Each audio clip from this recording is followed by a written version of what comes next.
Hello, and welcome to the Fiber Routing Best Practices webinar from AFL. We have two speakers for you today, Tom DePaolantonio, AFL's Global Account Manager for Verizon, and his special guest, Dustin Munchell, who is a Principal Engineer in the operations area of a Tier 1 ISP.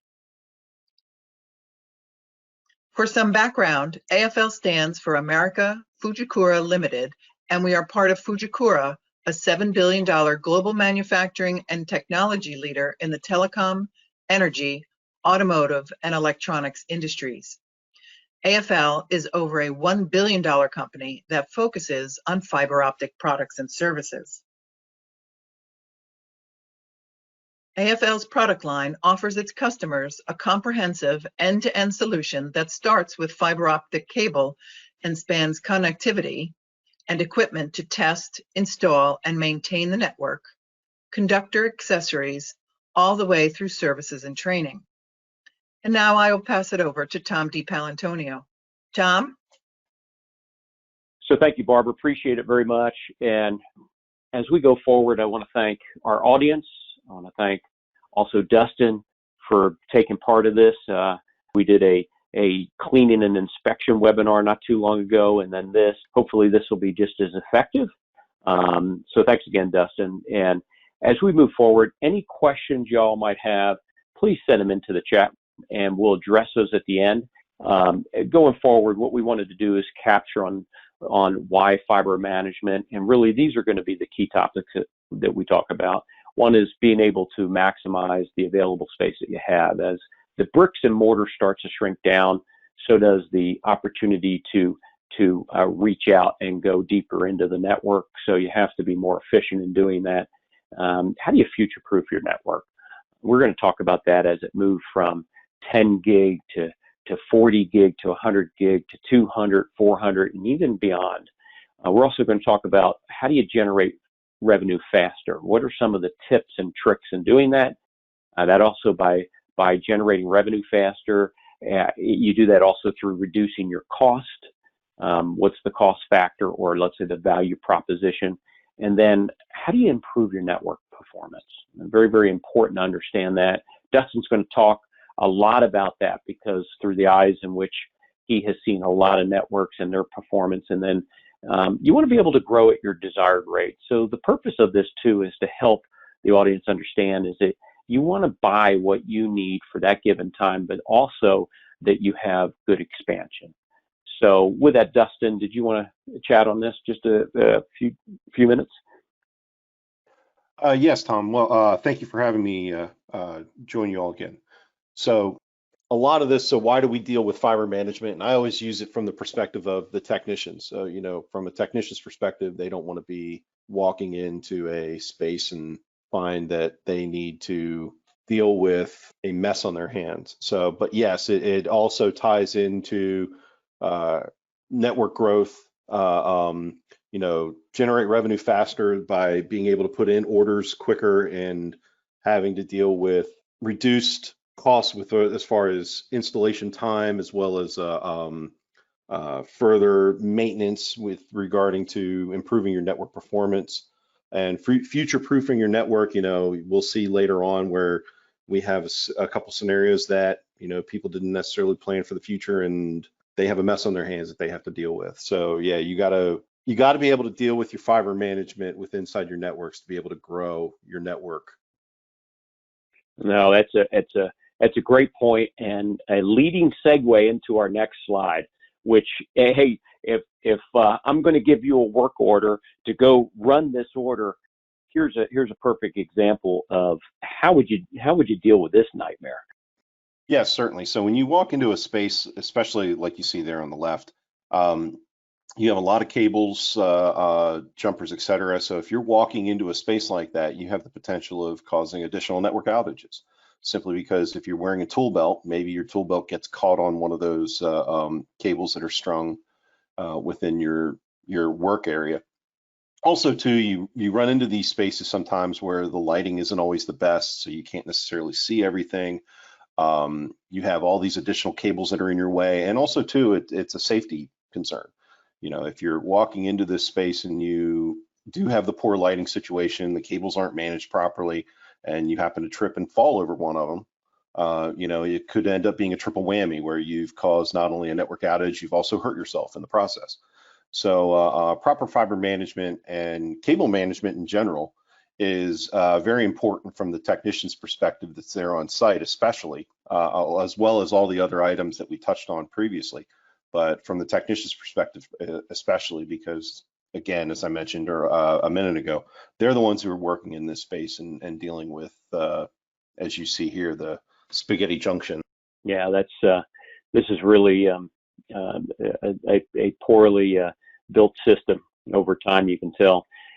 Hey, as we advance forward here, you know, we wanted to capture this slide. You and I talked about this, success and failure. We've talked about, you know, there's detailed Telecordia documents for how you do what you do, as well as access front and back. And why don't you tell the audience a little bit about, you know, multiple touch points, as you can see, and how the one on the right is well dressed as opposed to the one on the left. Correct. So when you're looking at a panel such as the two here in the examples, when you have fibers that are not managed very well, you deal with things like bend radius potential issues, and that's where you have the fiber that's bent beyond the radius that's intended for the jumper itself. And what that means is that the light will then bounce outside of the you'll have a light loss issue. Okay, not to get too in depth in that, but also too, the way the fibers are dressed, you see the one on the right has a lot of nice sweeping curves. There's none of the fibers are really bent beyond the bend radius capacity. And when I mentioned bend radius, you know, think of it like a hose. Okay, so if you take a hose, if you go outside in the backyard and you have your hose turned on and you bend your hose, right, you're going to have lower water volume coming out of the end of the hose. Light can kind of act the same way.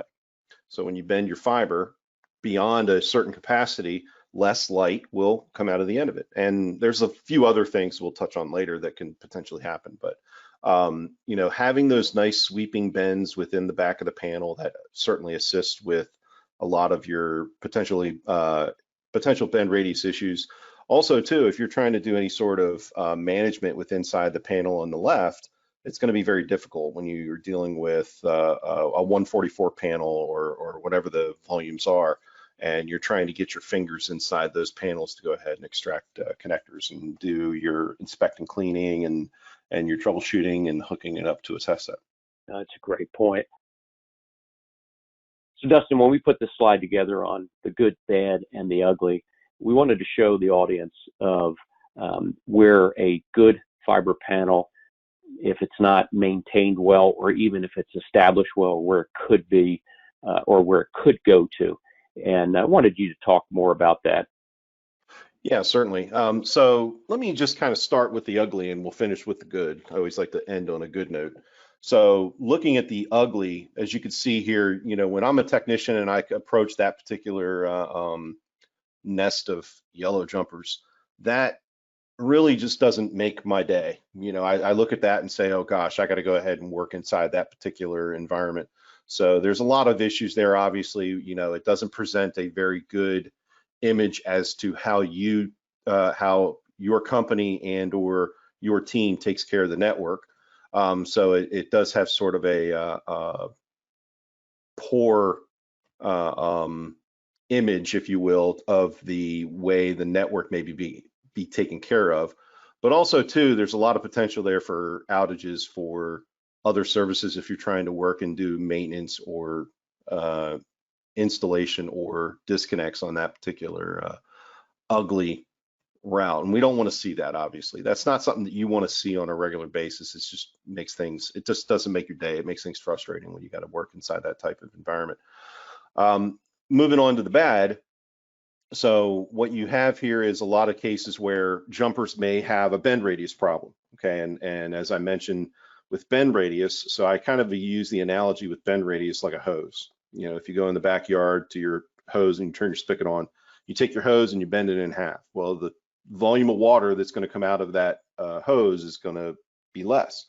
Light is the same way. So if you take a fiber jumper and bend it beyond a bend radius capacity, By the way, excluding BIF fibers. Okay, we'll talk about that later, bend insensitive fibers.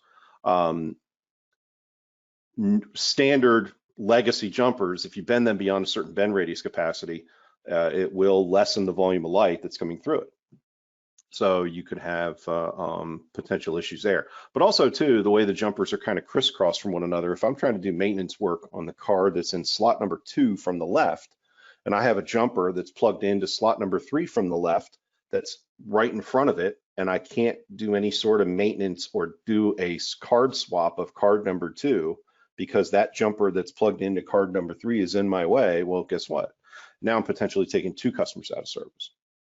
So we have bend radius issues there, jumpers that are kind of crisscrossed in front of one another. It's obviously not a good scenario.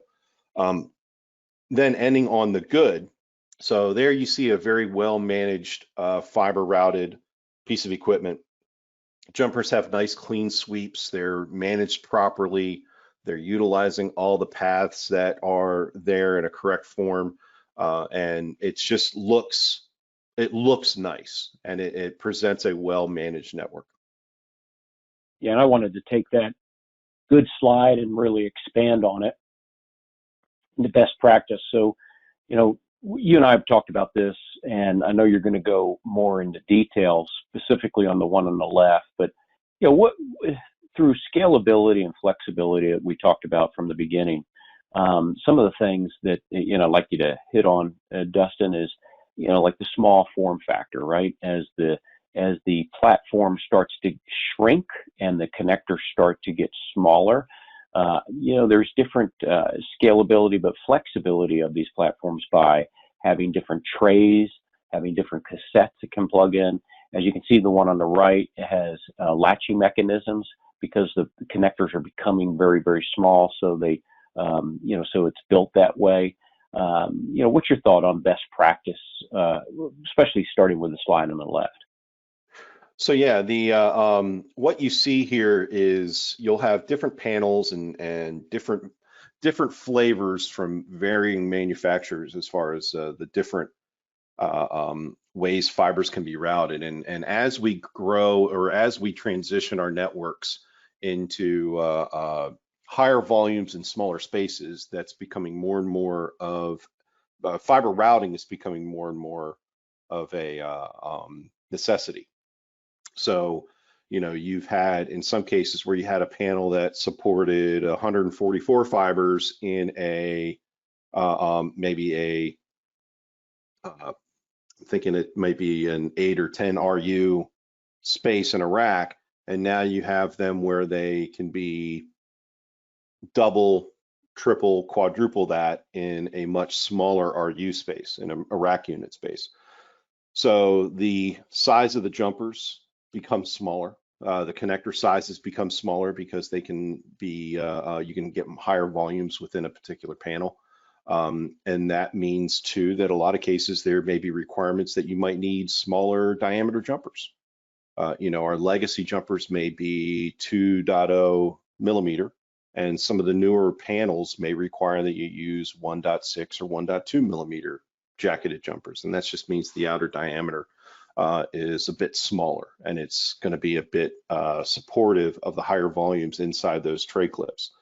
The other thing that I tend to do, and I tell this to everybody, whether it's fiber or whether it's copper, whether you're dealing with an old school DSX or POTS or what have you, you know, I kind of take a piece of equipment and or a panel and I split it in half, right? So, you know, I kind of consider that middle segment the DMZ, or the demilitarized zone.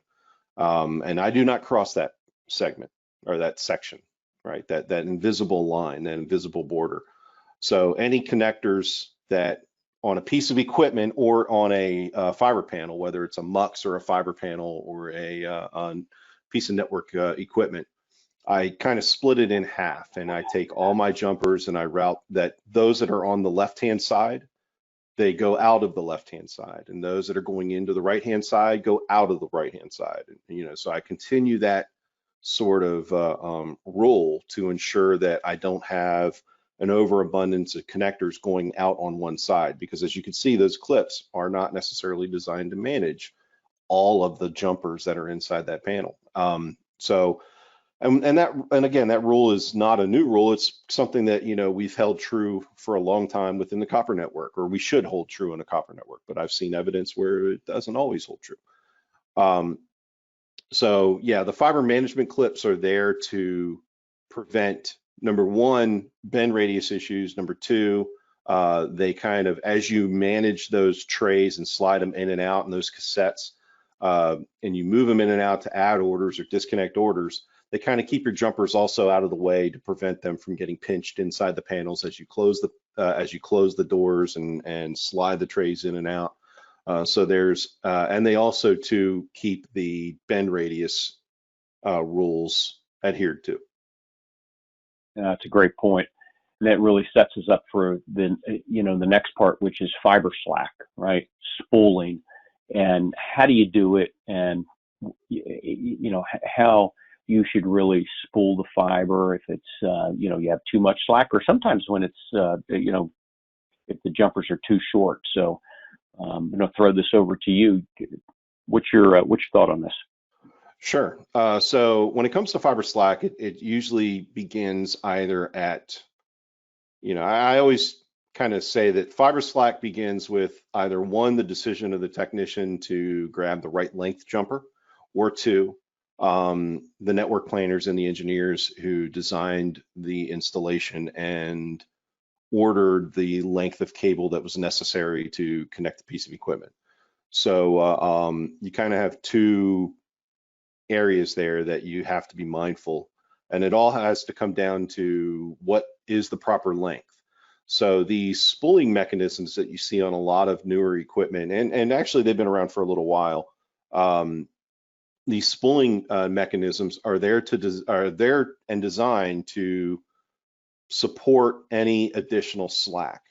They have obviously the sweeping bends to support the bend radius requirements necessary to route fiber, but there are some rules that are involved with these spools. Things like don't zigzag jumpers, don't double wrap around the same spool. And most of the manufacturers who have these designed within their network, they have, some of them even come with little booklets and little, images to say what to do and what not to do. So if you adhere to those rules, you'll usually be in pretty good shape. But when you zigzag and double wrap around spools, you're going to create yourself a problem over time when it comes to managing adding additional circuits or disconnecting. If you're trying to disconnect a circuit when it's double wrapped around a spool, that's going to cause some problems. You're not going to be able to get that out of there. And especially as the network grows, you see the image on the left, that's just two circuits. So we're at the very beginning, the infancy stage of that piece of equipment as it's being installed and grown. So as equipment and as circuits are added to that and you add additional fibers, obviously those spools are going to get very utilized and congested. So over time, if you don't begin the management properly, you're going to create yourself more problems as you grow the network.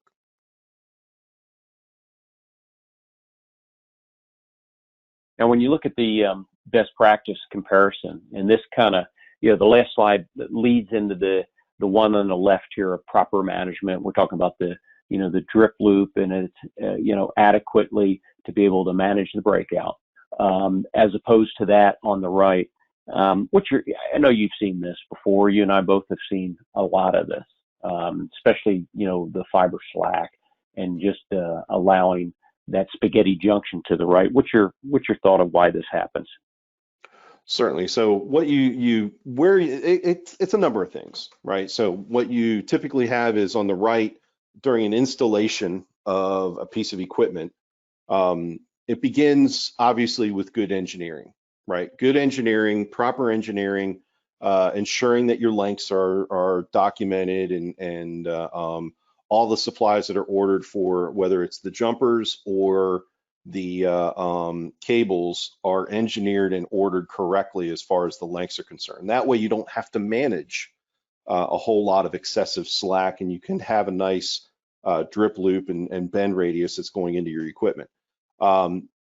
Secondly, it has to do with proper training. And, I always say that good fiber management and good equipment installation begins from the very beginning. So if you have a good, well and neatly installed piece of equipment, and the fiber management is done very cleanly, very neatly, usually that's going to initiate additional well-managed, proper managed fibers after that. Meaning, if you start out with a very good job, usually the people that are going to follow you are going to continue that work. If you start out with a very poorly managed fiber network or piece of equipment installation, usually the folks that are going to follow that are going to use that as a reason to not clean it up or not do it properly. They'll use that as their reason to continue the poor practices. So, once you start with a good, clean installation, usually you see good, clean installations thereafter in and around that particular piece of equipment, because you don't want to be the guy that kind of had a, ugly sore thumb sticking out when somebody did a really, really neat and proper and clean installation. So also too, you'll have scenarios where in the image on the right, the jumpers are all, obviously we mentioned this prior, the jumpers are all zigzag, they're knotted together, and trying to do a disconnect, for example, out of something like that, or trying to trace out a jumper to try to figure out which one is yours is going to be a real problem within the rat's nest that you have there on the right. Yeah, that's it. And we're going to talk about that in just a couple more slides. As we go forward, I think this is another image of what you were just talking about, especially the one on the right with incorrect running of jumpers that are not managed properly from, perhaps design or just what they had, for use at the time, right? As you can see them hanging down.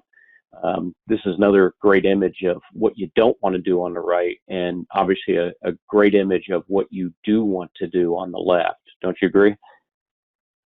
Absolutely. So yeah, with especially the image on the top, a lot of that on the right top image, a lot of that has to do with proper training, making sure that the technicians that are doing the installations understand the rules that are in place or what you expect of them for the installation, things that you don't want them to do, and then also too having a good adequate auditing that's going to occur after the fact, so that way you can go back and reinforce those rules, because not doing it correctly, it's just going to expand over time, and you're going to have further mess on your hands. But the image on the bottom, a lot of times when you see something like that, where you see jumpers that are just strung across relay racks in a network center environment, or in a central office, or at a customer prem, or CEV, whatever it might be, when you see jumpers that are ran across that, there's a couple things that are happening there. Number one, it's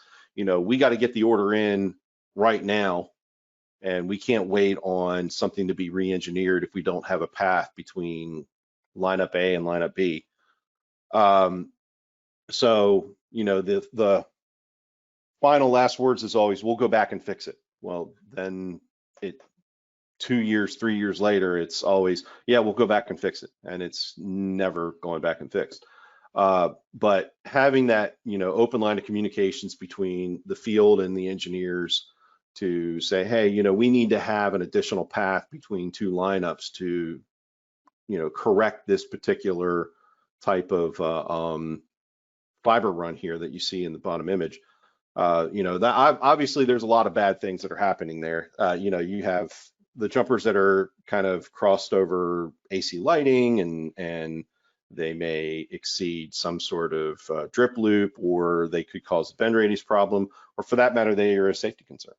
If the lighting isn't adequate in that particular space, a technician could walk right by and get hung up right in their head by the fiber jumpers that are strung right across the relay rack. So yeah, but usually when I see this in the field, it's the famous last words are, we'll go back and fix it. Yeah, we've heard that quite a number of times, haven't we? As we move forward into fiber routing, with the amount of fibers that are being deployed, and we're going to talk a little bit more about connectorization and how that is reduced. But before we get there, here's a good example with some of the trays and what can happen when you start putting more and more jumpers on top of one another. One is that you can have some type of macro bend, and we know what the macro bend. I'm gonna let you, Dustin, talk about what a macro bend turns into, as well as crushed fibers that we see to the right. So, what's your thought on this? So yeah, and again, this kind of goes back to that open communication between your operations teams and your planners and your network engineers, or maybe if you're in an environment where you do your own network planning and engineering, just kind of planning for growth. So here you see with the images on the right, the plan for growth is obviously exceeded the capacity of the pan duct that was ran there, the duct work there, the kind of orangish duct work that you see. So the technicians in the field, the covers that are supposed to go over top of it have busted at the seams and kind of looks like your waistline at Thanksgiving. So using Velcro to kind of keep everything tied in correctly. But again, that goes back to that open communication between your operations teams and your field engineers and your network planners, so they can go ahead and then plan for transitioning that fiber work maybe into a newer piece of duct work to accommodate all those volume, that large volume of fiber jumpers. But as those jumpers lay in there, if I'm trying to do a disconnect on a jumper that's in the bottom of that pile, it's going to be difficult for me to pull that jumper out to perform that disconnect. So I can, have that space freed up for newer services if I need to go ahead and add additional. So, it goes back to network planning and ensuring that you're going to be able to accommodate the volumes that your network is planning for and future-proofing the installations. Yeah, that is a nightmare when you don't future-proof, and I think that's when we spoke about it on the first slide of what this webinar series was going to be about. One is obviously future-proofing. How do you do it? And this is a perfect slide of that. Another is scalability, right? If you're going to scale it, or let's say the design is for growth, which it should be over time, is how are you going to handle that? And the slide, or I should say the pictures to the right, shows that wasn't handled properly over the time, whatever that course of time has been. Going forward, we're getting close to the end of this webinar and wanted to bring in some of the best practices. So what should it look like? And what we wanted to do is capture various, whether it be vertical or horizontal, of the different bend radiuses, as well as attachments, whether it be like the extended latch tabs, as you see to the right, and the trays of the cards. And, this is the way it should be. Don't you agree, Dustin? Yes, absolutely. And, and here's one other thing that I do want to kind of touch on, and varying corporations and manufacturers have their own installation standards that they have spent a lot of time designing, writing up, and implementing within their company or their instruction manuals. So you'll have things like there's Telcordia guides, there's sometimes internal practices that various corporations may follow for installation standards, but also too, don't forget that the manufacturer of that piece of equipment has a lot of times instructions in there on how to properly run your connectors and what to do and what not to do. They've taken some time and also incorporated that. So don't forget that, and don't forget when you're in the field, you may need to pull out the manual and see during an installation, what should the proper routing be. A lot of these pieces of equipment especially network gear, has fiber routing management built into the bottom trays or the top trays, depending upon how the fibers are routed inside that piece of equipment. And they have rules that are already dictated and put in place inside their documentation.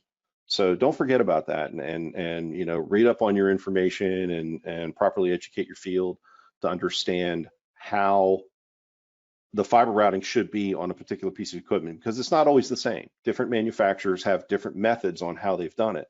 So take some time and read up on that and educate your field and educate your team and educate yourselves on how the fiber management should be with that particular piece of equipment. So Dustin, we're almost at the back end of the webinar right now. We're going to talk about some best practices, a couple slides of best practices for the fiber routing. Now, part of that, though, of making sure that it's routed properly is that the beginning part, which is even prior to making sure that it's managed properly, and that is you have to have it cleaned. We talked about that in the last webinar with the cleaning and inspection and the percentage of it. So you can do all the right things of fiber routing, but you also have to start with it cleaned and also inspected. Don't you agree? Absolutely. And if I may add one other thing, you know, since our focus is on fiber routing, if you go back to some of those images with the rat's nest of jumpers that you're dealing with in front of a piece of equipment that has a magnitude of fiber jumpers, they've just grown so exponentially over the years, with how many fiber connectors are within a particular piece of equipment.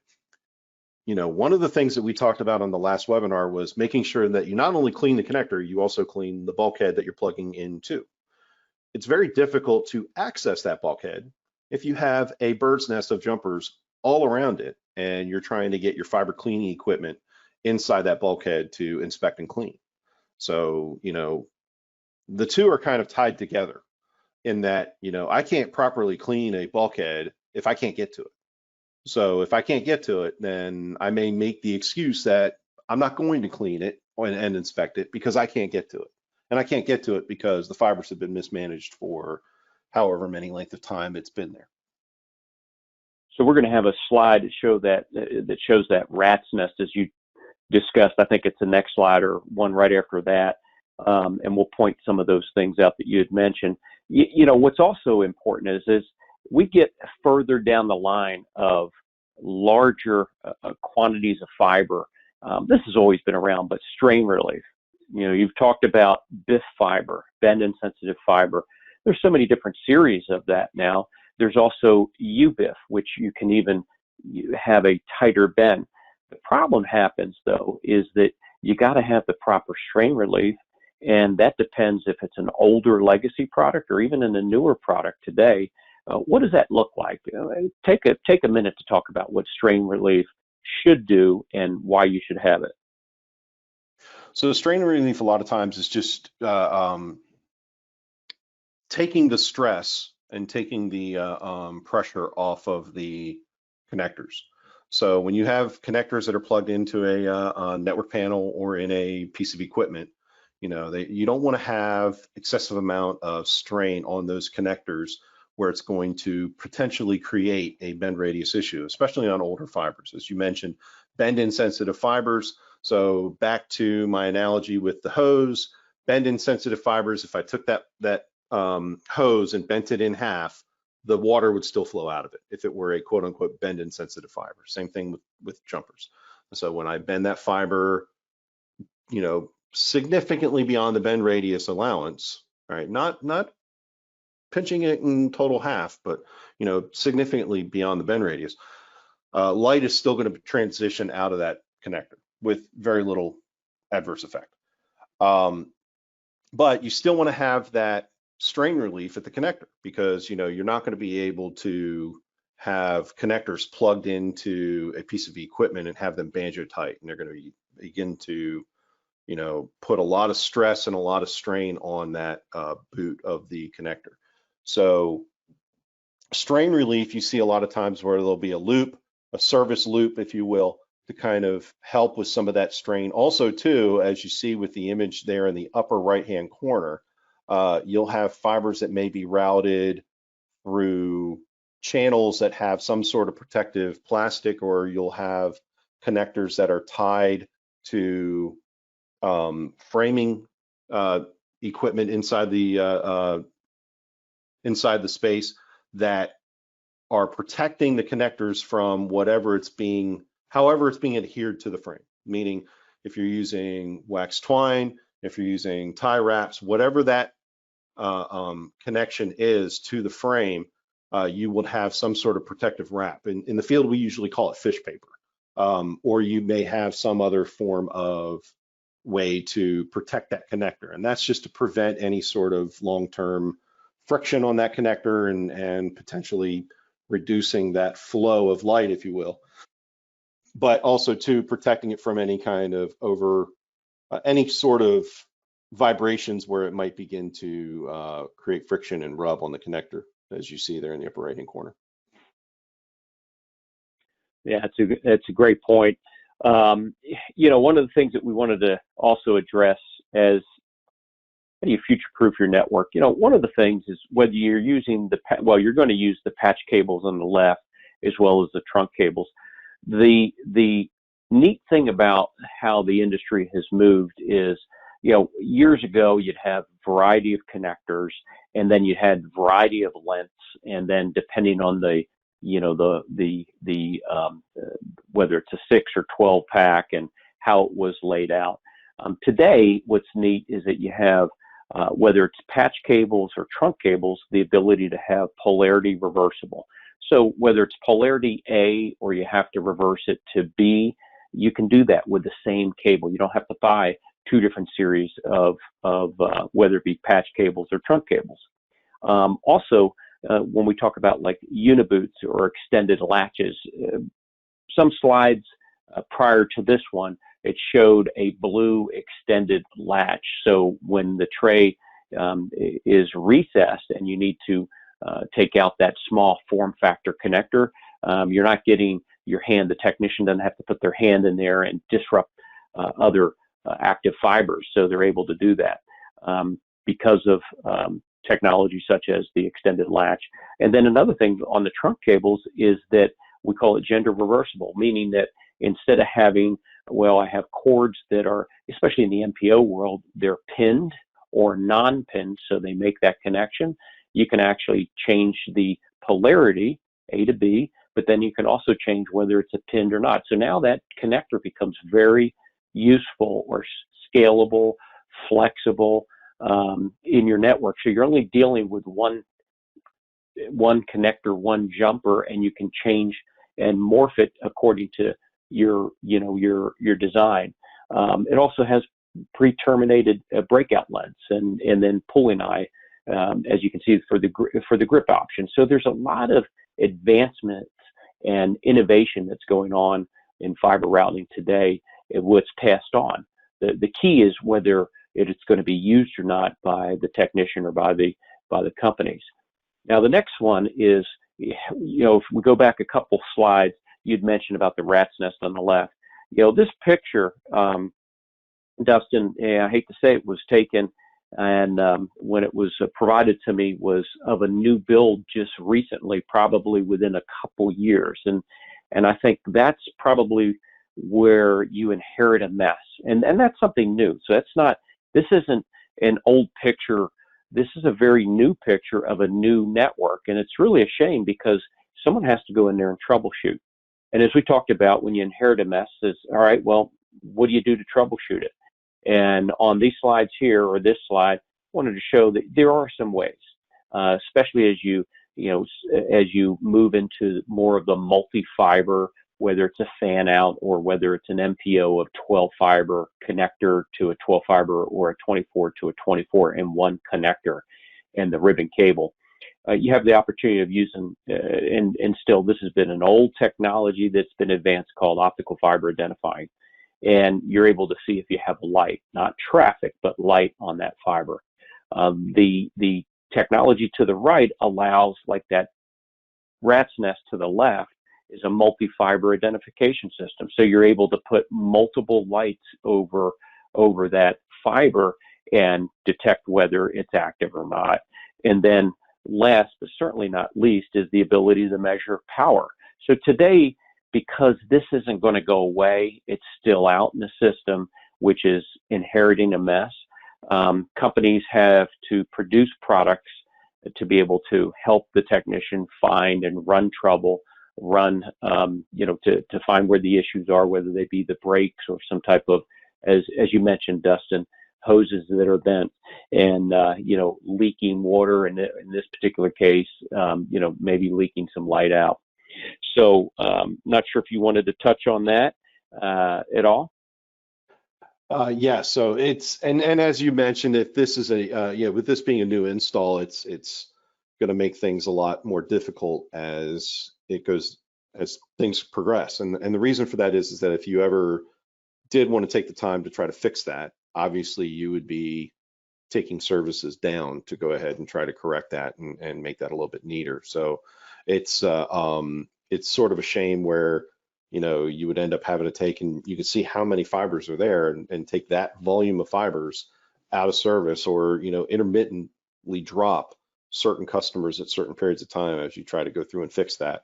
It all begins at installation. And once you are presented with something like that, and once you inherit that kind of mess, it makes it extremely difficult to try to fix. And but no, you're right. There are definitely tools out there to go ahead and try to run your traces and locate your fibers and various OFIs and fiber identifiers and so forth.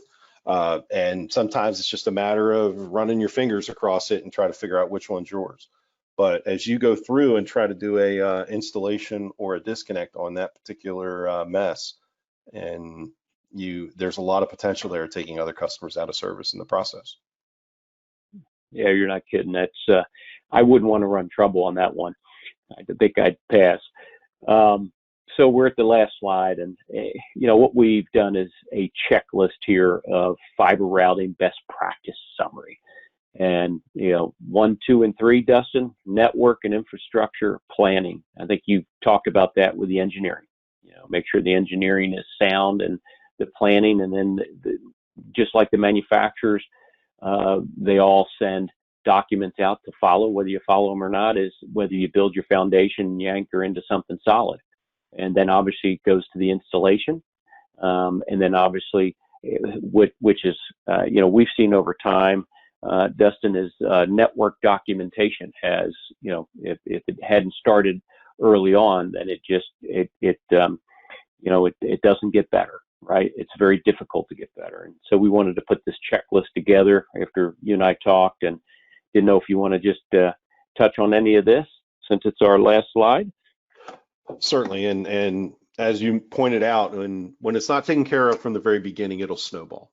And again, it's, when you initiate, when you first start out with bad practices and bad fiber routing, then you have sort of given those that come in behind you the carte blanche, or the excuse, if you will, to continue that bad practice. So if you start out with a very good, clean, well-managed installation, it'll continue that good practice. Typically, will continue that good practice on through. But the other thing too that all of this kind of ties into is growth of the network. And as you need to swap out equipment and be able to manipulate different pieces of equipment with inside your network, it makes things a lot easier when everything's managed neatly to switch out equipment, upgrade equipment, move equipment around, whatever the case might be. It really definitely makes things a lot easier when it's managed properly to go ahead and try to stay current, try to upgrade your network, try to increase your volumes, etc. Yeah, absolutely. And as we go forward here, we know that throughout this presentation that we've been taking questions, so we're going to address as many questions as we can during the time that we have left. So, Dustin, I have a couple questions that came through the chat room. I think All the right. first one, let me go through. All right, here we go. It's difficult to always know how long of a jumper I need. Is there a better way to have the length predetermined? So I just need to grab and go, knowing my jumper will be long enough, but not too long. Huh. Okay. Yes, actually, there's a little trick that I employ. So what I'll do is I'll take a piece of twine, measure it out, take a little Sharpie marker and mark out, 1 meter, 2 meter, etc. And if there's a panel or a set of LGXs that I commonly use, I'll just take that piece of twine and sort of run it and get predetermined lengths and kind of identify those. And I'll jot them down on a piece of paper, and I'll go ahead and maybe make myself a little job aid. And that way I know that if I'm going from point A to point B, it may be this predetermined length. Point A to point C, point A to point D, etc. And then also too, some of the very intricate fiber panels that exist on the market, some of those do have little booklets and little charts that tell you and guide you what length jumper you might need if you're going from panel 1 to panel 7, and you have X number of bays in between. You might need this length jumper. So yeah, there's a couple little tricks there to kind of get your self worked out beforehand. All right, thank you. I got another one here about bend radius. Dustin, this is to you. So you talked about bend radius. When a fiber is bent, how can I find that in that bird's nest of jumpers that may span between several floors and a large number of bays? Yeah, so yeah, if you do have in larger network data centers, central offices, etc., where you have jumpers that are ran across a very long span between multiple floors, etc., there are tools out there that exist. There's things like red light that you can use as a fiber identifier. There's also various OTDRs and intelligent OTDRs that exist on the market today, and they can actually pinpoint length as far as where there may be a bend radius issue, where there may be a bad connector, dirty connector, etc. So there are products out in the market that can help you identify where your bend might be, and even also cleanliness on the connectors. It can identify where you have a dirty connector. So yes, those do exist, and typically they're found within varying OTDRs and intelligent OTDRs.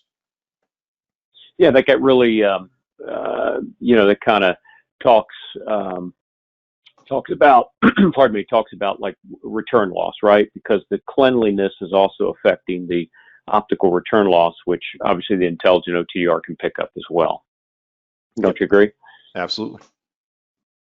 Let's see. Also want to invite on Mr. Kevin Clayton. He is our senior product manager for Inside Plant. I have a question that came in the chat room, Kevin, for you. It says, based on the high density platforms, what is now the advantages of front, rear, and top entry? Can you describe or give an overview on that? Absolutely. So I think there's two aspects to that.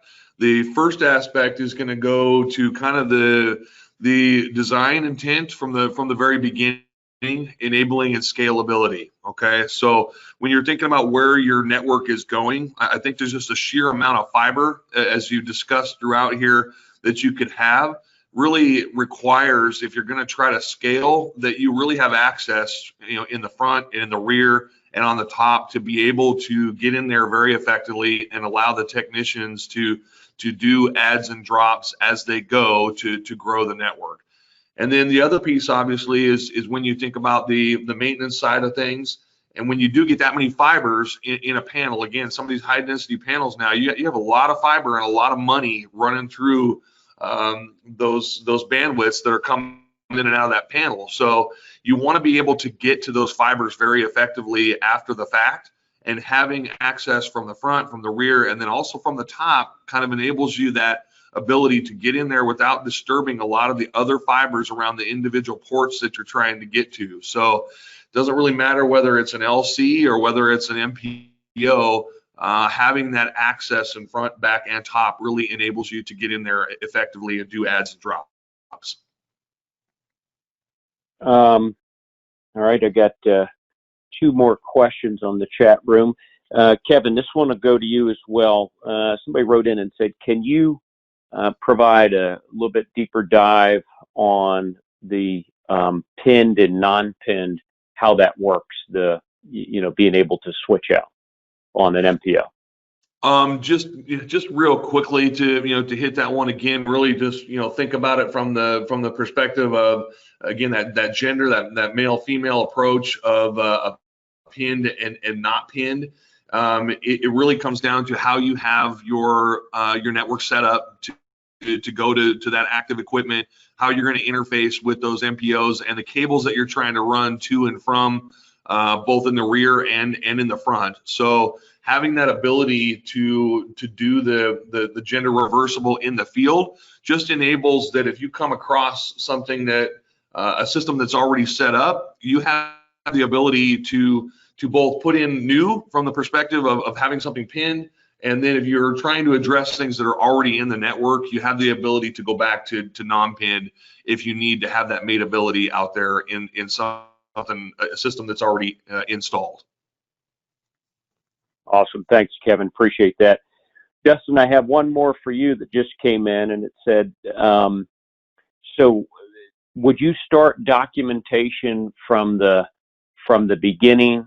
And this is kind of, I don't want to say cryptic, but it's, let me try to, it says, can you start documentation from the beginning and also add to it from the field? So I think what the person's asking is, when you install it and you have the documentation, does the field then take that and add to it as they upgrade it? I think that's what he's asking.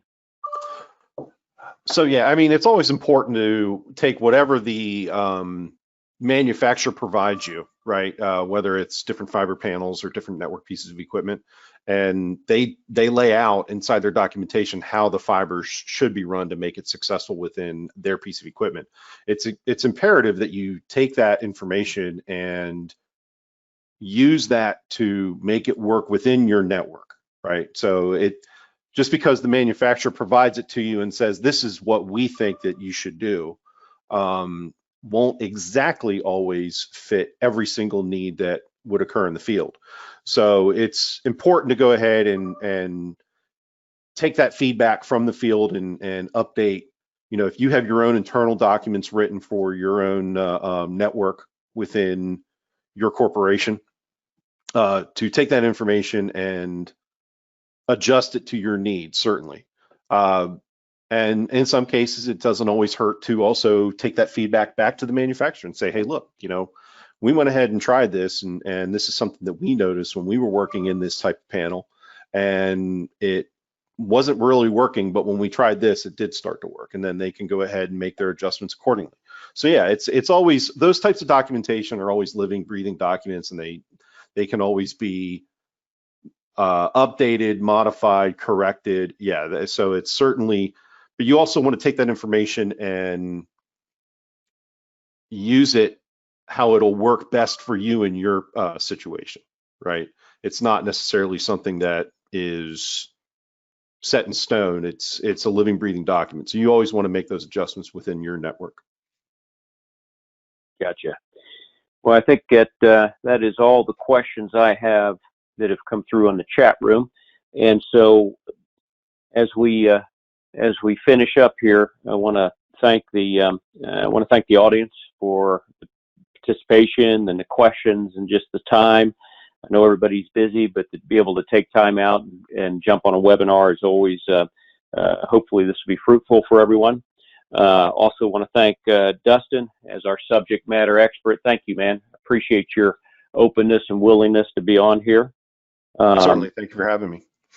Always, man. Thank you. I want to thank our marketing team because without them, we couldn't put these types of informational editorials together for folks through a webinar series. And so I want to thank Mary Ellen's group and Nicole and Yelena and Phyllis and Barbara for putting all this together, for Corey helping in the background as well. And then Kevin, man, so thankful to have you on here as our Senior Product Manager. Thank you for your time.